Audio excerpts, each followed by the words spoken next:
Se você me segue, deve ter visto o vídeo de quando o compositor Gilberto Gil entrou para a Academia Brasileira de Letras, né? Teve uma grande polêmica, muita gente achou que porque era letra de música não era literatura, e aí, claro, eu me posicionei. Ora, como assim? Se você pegar todas as letras de música que existem, você pode classificá-las ou dividi-las em poemas, crônicas e contos curtos. Gente, não é outra coisa. Então, isto que eu saiba é literatura. Você já deve ter me ouvido falar também que minha tese de doutorado, eu defendi que a maioria das músicas de Chico Buarque são crônicas. Então, também Chico Buarque é um escritor que também deveria estar na academia. Então, nada mais legítimo do que Bob Dylan ter ganho o Nobel de Literatura em 2016 e Gil estar na ABL. E claro, nada mais legítimo do que um vestibular cobrar uma análise das letras de canções, principalmente de um compositor tão importante quanto foi Cartola. O Brasil é riquíssimo em música, os poemas têm que ser analisados, tá? Então, eu vou falar separadamente e muito brevemente de cada uma das letras, eu vou resumir, né? E depois vou fazer as relações entre elas e o contexto em que Cartola vivia. E aí, uma coisa que você tem sempre que fazer, porque isso é para isso que a gente estuda, é fazer a relação com os tempos de hoje, tá? Então, isso é muito, muito importante. Antes de tudo, vamos conhecer Angenor de Oliveira, que nasceu no Rio de Janeiro, lá no comecinho do século XX, em 1908, e que ficou conhecido pelo apelido de Cartola. Por quê? Porque ele sempre usava um tipo de um chapéu coco, né? Para se proteger, para proteger a sua cabeça enquanto ele trabalhava como pedreiro ou pintor, para não cair as coisas de pedreiro, tinta na cabeça. Aos 15 anos, o Cartola meio que sai de casa, né? E vai então se envolver com a boemia e a malandragem carioca, que vai ser o material, né? Ele sempre gostou de tocar, vai ser o material para ele então produzir suas músicas belíssimas. Ele foi um dos fundadores da escola de samba Estação Primeira de Mangueira, em 1928, e esse nome foi dado pelo próprio Cartola, já que ali no Morro da Mangueira, né, era a primeira estação em que o trem do subúrbio parava, então por isso que chama Estação Primeira de Mangueira. Ele foi, então, já disse e repito, um dos maiores compositores brasileiros, e seu nome vai estar para sempre, gente, ligado ao samba e à música popular brasileira, tá? Quando a gente vai analisar canções, nós temos duas maneiras mais comuns de analisar um conjunto de canções. Quando elas não estão, claro, em um único álbum. Quando elas estão em um único álbum, gente, fica muito mais fácil. Por quê? Porque um álbum, normalmente ele tem um título, se você reparar, é porque as canções que compõem aquele álbum, elas estão de alguma forma entrelaçadas. Então, normalmente, elas estão entrelaçadas por um tema. Ou então uma outra maneira de analisar é quando elas saem ali muito próximas uma da outra. No caso de canções escolhidas, são álbuns diversos, tá? E nós podemos então talvez analisar por época, né? Vendo então, a gente pode pensar em dividir um pouco os temas das canções e pensar um pouco então na época. As 10 canções, que são as canções escolhidas, né? Elas estão aparecendo aqui do lado e quero chamar a sua atenção para você perceber, né? Que elas vão aparecer em álbuns diferentes. No álbum chamado Cartola, de 74, que é a maioria das canções. Depois tem uma canção no álbum Cartola 2, de 1976. Uma no álbum Verde que Te Quero Rosa, que é de 1978. Lembrando que verde e rosa são as cores da mangueira. E por fim, 2 canções no seu 4º e último álbum lançado ainda em vida, em 1979, chamado Cartola 70 anos. Cartola vai ter mais um álbum, mas foi lançado póstumamente. Então, vamos ver quais são as músicas. Alvorada, do álbum Cartola, 1974. As Rosas Não Falam, álbum Cartola, 1974. Cordas de Aço, álbum Cartola, 1974. Disfarça e Chora, álbum Cartola, 1974. O Mundo é um Moinho, álbum Cartola, 1974. Sim, álbum Cartola, 74. Então vejam, são 6 canções do álbum Cartola de 74. Depois, Sala de Recepção, do álbum Cartola 2, de 1976.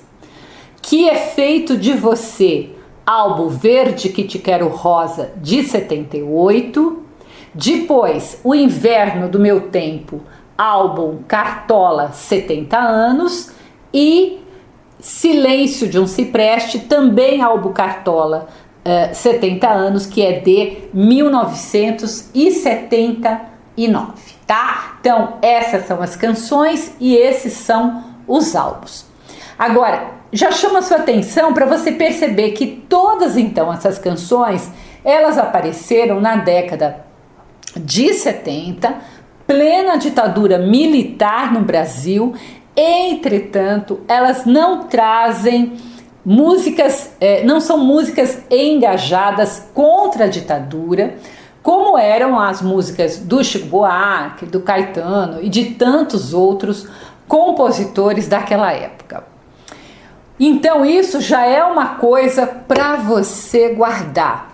As canções de Cartola vão falar de temas do cotidiano, do dia a dia, mas não vai tocar nos temas políticos.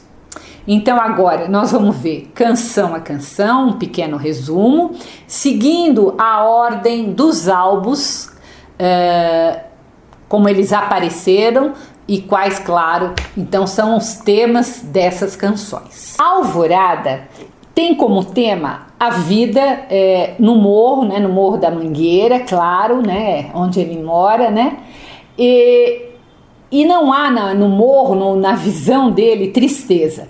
Claro, gente, que isso é um exagero, né? Ele quer dizer que a maioria das pessoas, apesar de ser pobre, de morar em condições precárias, é feliz, tá? E que na hora da alvorada, que é aquela primeira claridade da manhã, quando o sol vai chegando, né? Esse momento da alvorada é muito bonito no morro, porque ele ilumina a natureza. E que alguém que a gente imagina que seja uma amada, quando ela chega, também ilumina a sua vida, ilumina os seus caminhos, que ele fala que são caminhos sem vida, lembrando a alvorada do morro. Então essa pessoa é como a alvorada do morro. Outra música, As Rosas Não Falam.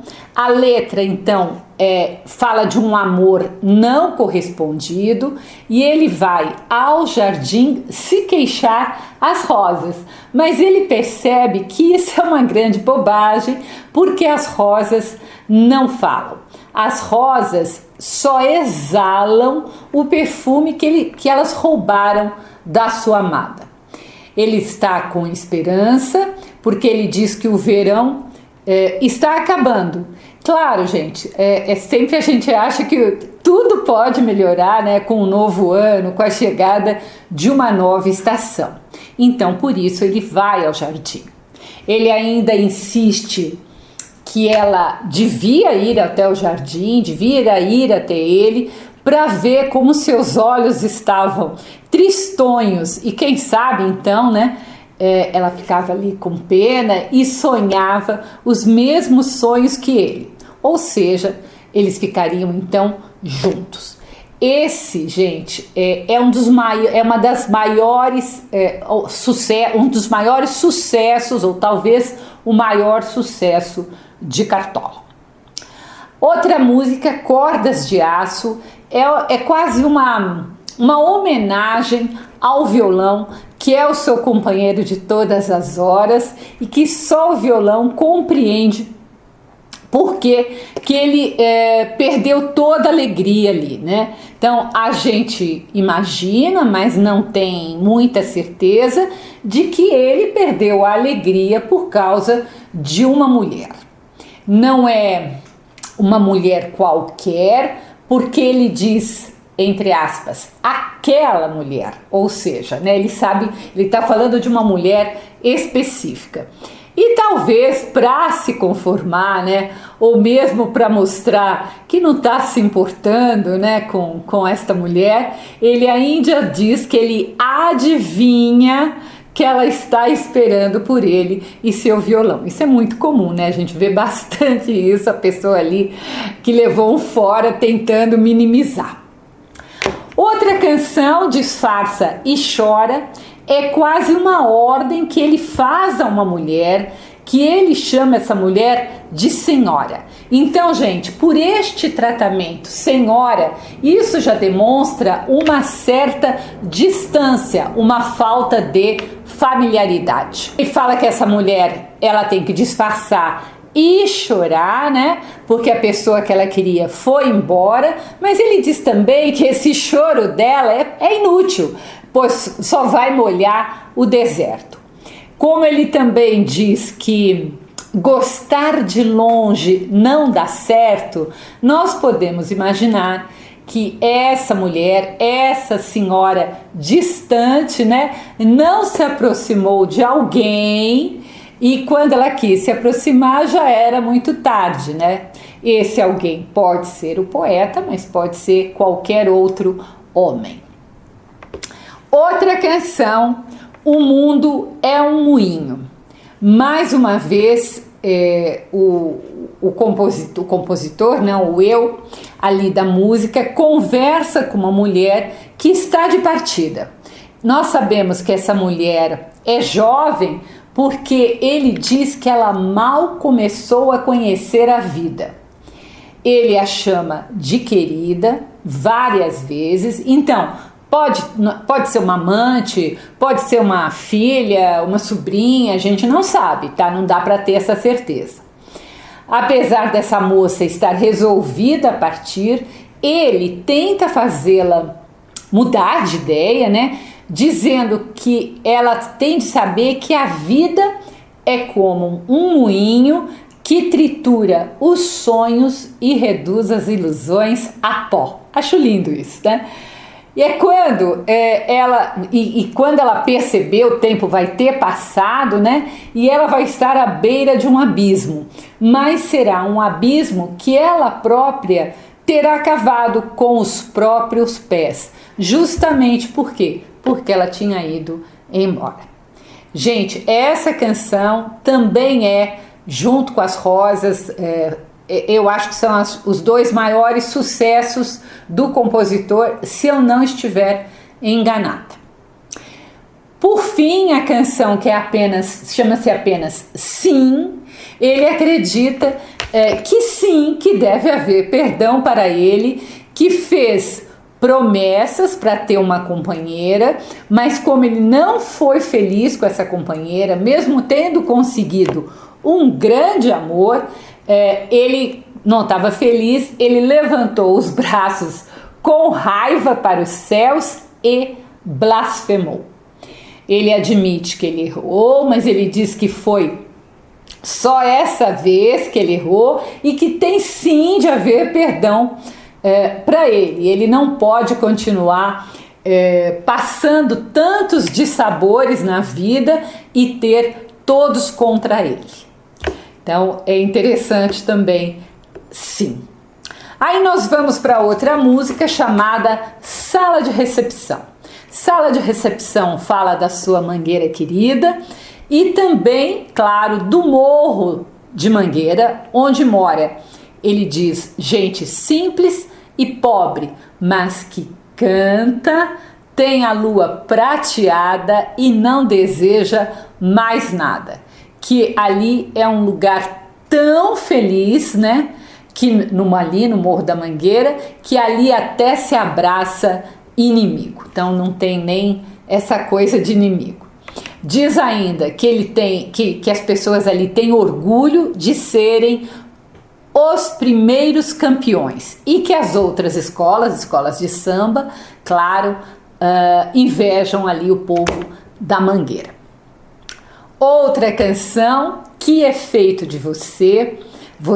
Ele está se referindo à sua mocidade perdida, quando ele tinha força e vivacidade.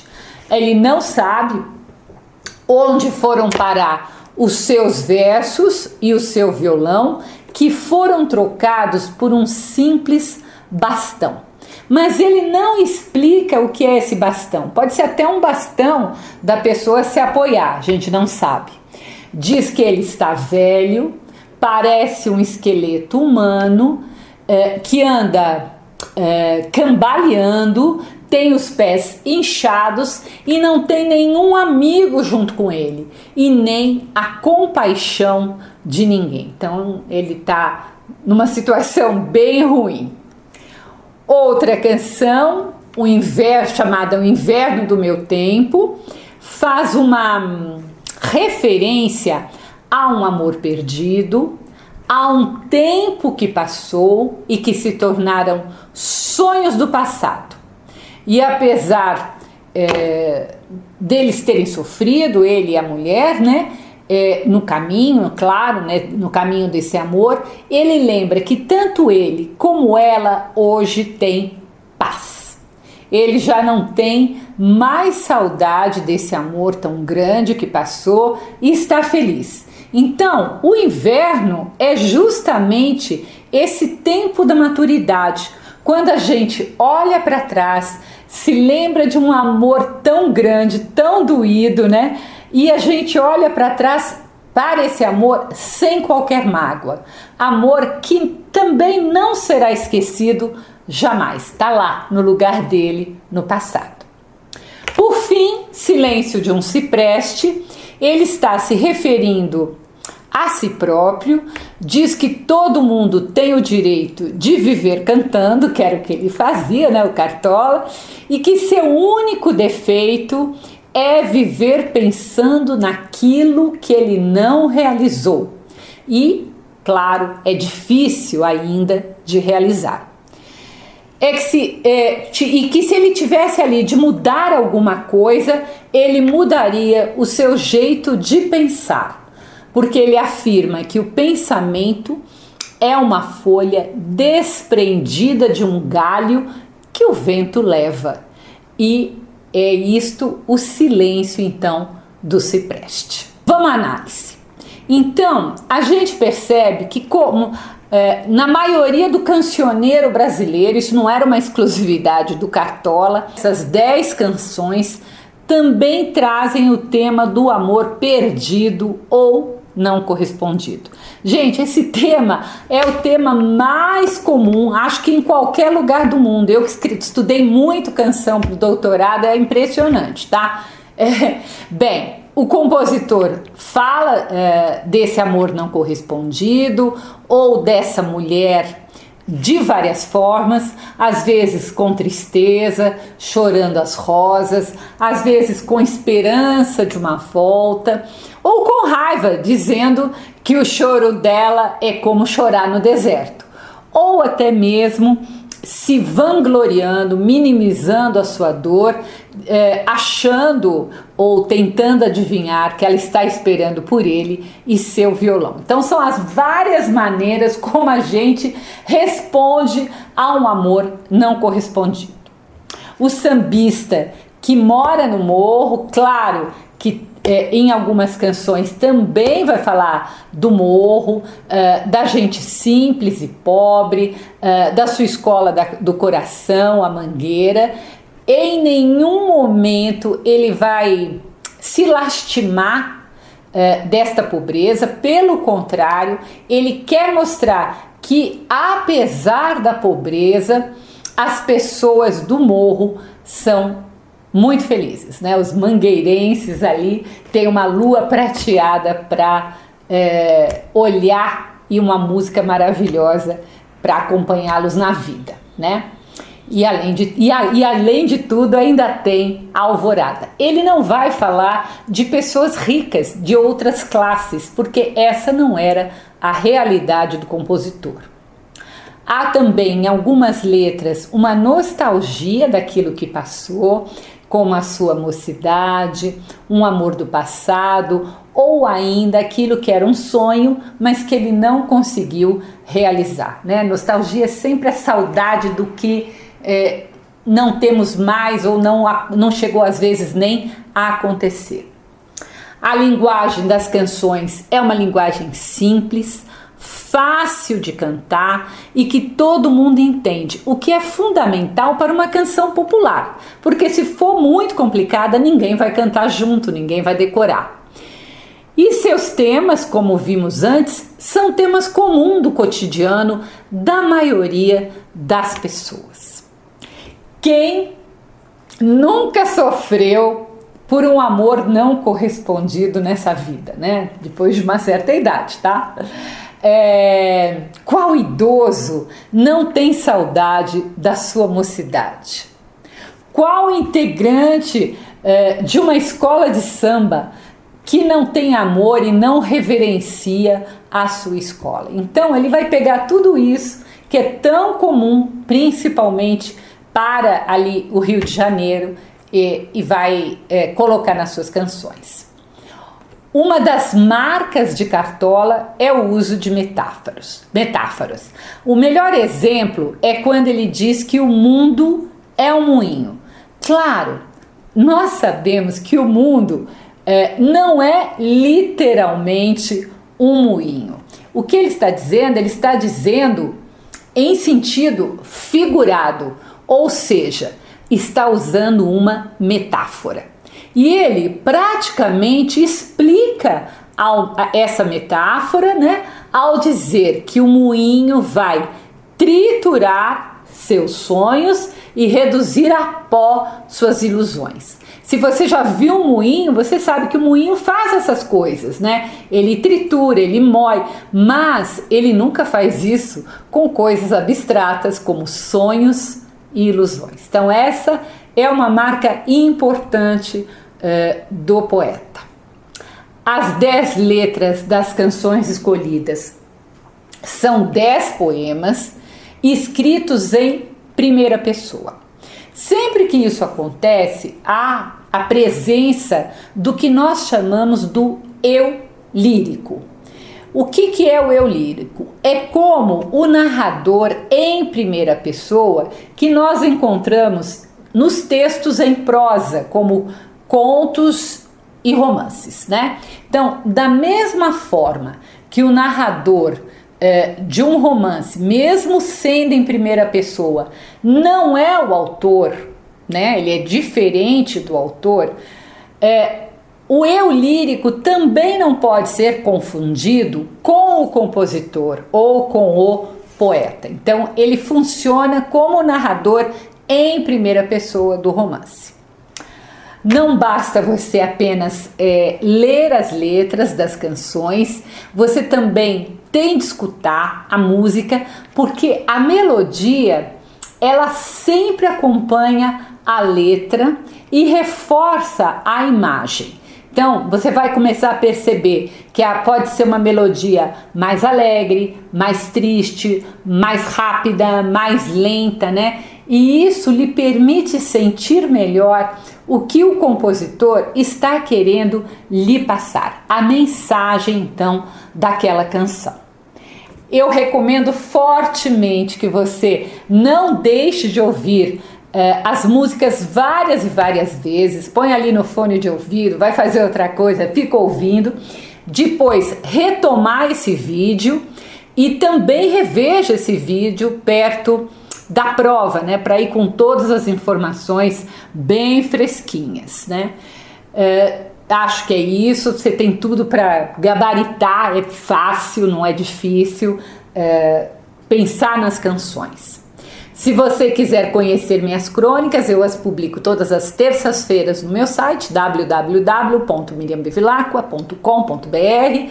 Não deixe de se inscrever, de comentar, de pedir vídeo, de compartilhar para quem vai fazer prova, que precisa desse vídeo. Vamos ser generosos, né? E compartilhar o vídeo também. Até o próximo post.